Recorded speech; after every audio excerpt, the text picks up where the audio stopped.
Syphilis is actually becoming more common. So syphilis is a sexually transmitted infection that is caused by a bacterium called Treponema pallidum. And syphilis, when left untreated, can actually lead to serious complications. So syphilis can affect the brain, syphilis can affect the heart, the blood vessels, the spinal cord. It can lead to, paralysis, loss of sensation, heart failure, and some other heart problems if it's not detected and treated, early. And statistics or studies are actually beginning to show that syphilis is becoming more and more rampant because people are now believing that, okay, you know what, there's now treatment for HIV/AIDS, so people can now have sex without protection, but not realizing that there are other sexually transmitted infections apart from HIV. Yes, there's treatment for HIV to keep your viral load down. But obviously, there are other sexually transmitted infections that you'll be exposed to if you're having unprotected intercourse, and syphilis is one of those. Now, how can someone actually know if they have syphilis? What are those clues you typically see that might be a pointer towards syphilis? So syphilis progresses from the primary syphilis stage to secondary syphilis to what we then call the tertiary syphilis or the late syphilis. So in the primary syphilis, which is usually within the first few weeks of contracting that infection, you might notice usually a painless wound. Okay, you might notice a painless boil, what we call a papule, and then it then breaks down to form a wound, and that wound doesn't cause you pain.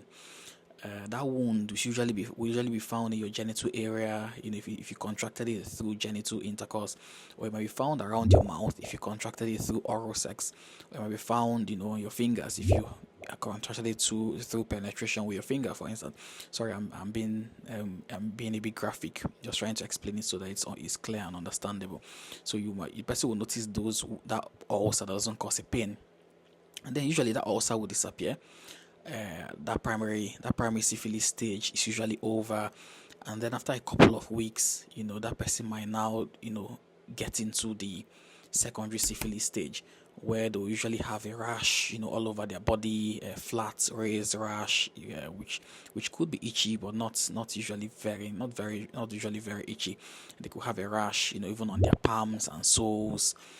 Some people might, feel feverish, feel generally unwell, what we call malay or malaise. So a few people might have some joint aches and muscle aches and pains. Some people might have a rash as well in the genital area. More multiple rash, what we call condyloma lata, and in their genitals. So they might have some of these things in secondary syphilis. What then happens is that a couple of people might,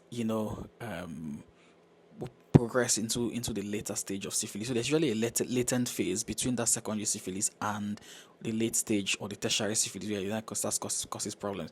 That's the latent phase of syphilis, and then eventually, sometimes it could be after a few weeks, many months, or many years, that syphilis might then progress to a late stage or what we call a tertiary syphilis, where the person might now begin to have symptoms that might mimic stroke or heart failure. Is having heart failure symptoms, shortness of breath, chest pain, swelling of their legs, palpitations, weakness in their arms or legs, loss of sensation, numbness, pins and needles, things like that. Because syphilis can damage the spinal cord, and as well it could damage the brain. So the good news is that syphilis treatment is very simple. Usually it's penicillin.